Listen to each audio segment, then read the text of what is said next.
this curve here, they want it to gradually, now these are cumulative deaths. Well, cumulative deaths are always going to go up, but you want the rate to go down. So we want that curve to gradually not be sharp. You see right in here, it's the roller coaster going up steeply, and now it's not going up as sharp. So that's what they mean by flattening the curve. Confirmed cases, likewise. That case, okay, that seems to be trending. It's kind of steady, but hopefully it's not going to be as much hospitalizations. Let's see that curve. Well, hopefully flattening again. Now let's look at just Yakima County or Benton County. Unselect all and go down to Benton.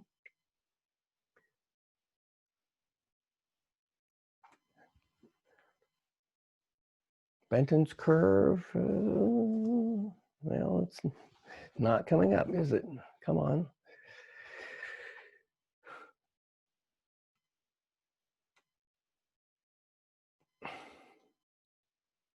There, a little bit jagged. It's not as much data as the state, so I'm going to move my picture over here. So we're not sure what that's doing there. May 26th, so that's then 3 days ago. So it looks like it may be flattening. We're not sure. Let's take a look at what Yakima County's doing, because that's the county that we have to follow in order to start using the building again. Oh my, oh dear, where'd it go? I just had it, and then look at that. Look at that. It started off slow and it's picking up steam. It may or may not be flattening, but it's not going to do it anytime soon. Right just in here. That's May 21st. That's May 24th. 3 days where, look at that, new cases, 124 in 1 day. New cases, 91 in 1 day. New cases, 119 in 1 day. 51, 40, that's good, but that's what we're looking at in a health department in Yakima County. So between Benton and Yakima counties, they're being in the top 5, they're going to be among the last 5 to get to phase 2, which is where we want to be. So we can go on here, but I encourage you to go onto the website yourself and just look.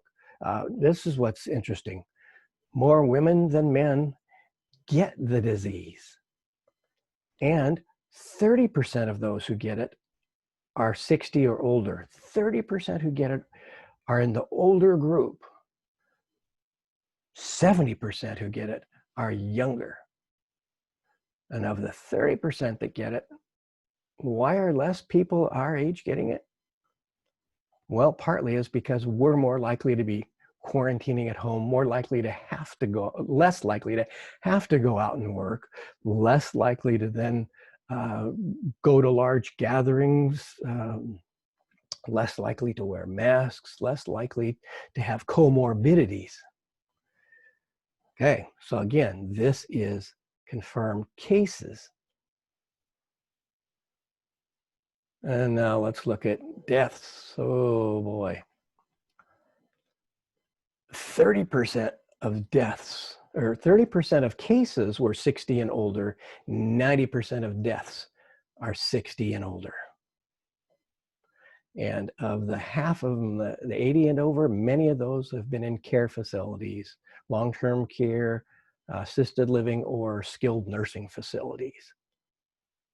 And again, men more than women. Remember, more women got it than men. More men than women likely to die.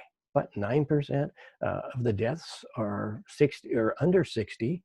1% of those are in their 20s and 30s. So, but 40s, that's when we start developing comorbidities. That's when these contributory causes. Let's look at hospitalizations real quick. Well, hospitalizations, men more likely than women to be hospitalized, even though women are more likely to get it. And again, boy, this is the frightening, the 60 to 79. There's a lot of our congregation self-included in that, more likely to be hospitalized. Why are those 80 and above less likely to be hospitalized? Because they are already more likely to be in a care facility. And if they're in a facility, if they have it, they're being managed in that place. And many of those are deemed not good, viable candidates for treatment. They're not going to survive intubation, not going to survive going on a ventilator. So physicians have had to make the determination that it's better that they receive comfort care where they are at. And nursing homes, assisted livings, as I say, account for the reason that there's less hospitalization but more death among the 80 plus. We could look at race and ethnicity, and you've heard that that African American and Hispanic are more likely to get the disease, and that's true. Deaths in the state of Washington, though, white are 68% of the population, but 73% of the deaths. African Americans are 4% of the population, only 3% of the deaths. Hispanic, 13% of the population, only 9% of the deaths.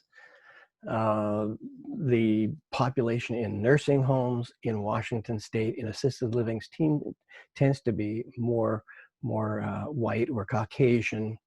The Hispanic community tends to be younger on average, and so perhaps more likely to get the disease, but less likely to be hospitalized and have it cause death. So they're the spreaders, but they're not the ones who will die from it in some cases, because they, as we've heard on the news, they don't always have the option of not going to work if they're working in farming, food processing, cleaning. They're the aides in the assisted living. So they're some of the frontline people that all of us rely on, and they're exposing themselves and their families. So these are data on testing, how many tests have been collected versus how many have test positive. Well, 300,000 tests have been given, and out of those then 20,000. What, 7% of those who are tested end up having the disease. I encourage you then to look at this. Again, you can go age by age, 80, just select 80 alone. We can see the curve, okay? Hospitalizations are going down among those 80 and over, which we suspected. What about 60 to 79? Well, again, there was a peak in late March, early April, going down, but here's 60 and over. It's starting to trend back up, and a lot of that has to do with Benton and Yakima counties. 40, you're going to see hospitalizations among 40-year-olds, and you can select all or you can select none. It automatically selects all if you don't choose one. So 40 to 59, a lot of working people in that group, and that's good that that's going down sharply. Let's look at the 20 to 39, the young adult group. It's going back up. That's a scary trend, as people are giving themselves permission now to go out and not wear protective gear, gather in larger groups, and might be prudent. What we're seeing in late May now is a sharp jump in the 20 to 39 group, and they're the ones who pose a risk, especially to their older parents or grandparents, if they have been around someone, which is why this contact tracing is so important. Let's just take a look at the 0 to 19 just to finish the picture off here.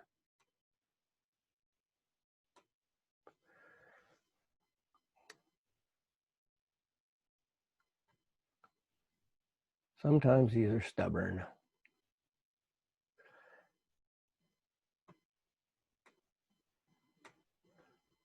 Zero to 19 also going up again sharply. So 39 and under, the under 40 group is giving themselves now license. And that license is going to see a second spike in cases in our state. And as I said, unfortunately, Yakima County is one of the areas where that is happening. So we will keep everyone posted. We are praying that the angel of the Lord will come and take the shackles off. But they're going to be on for a while longer. Meantime, hang in there. God bless you. Ron Jetter. I'll be here every day. Or as comedians used to say, I'll be here all week, all month. Could be here all summer.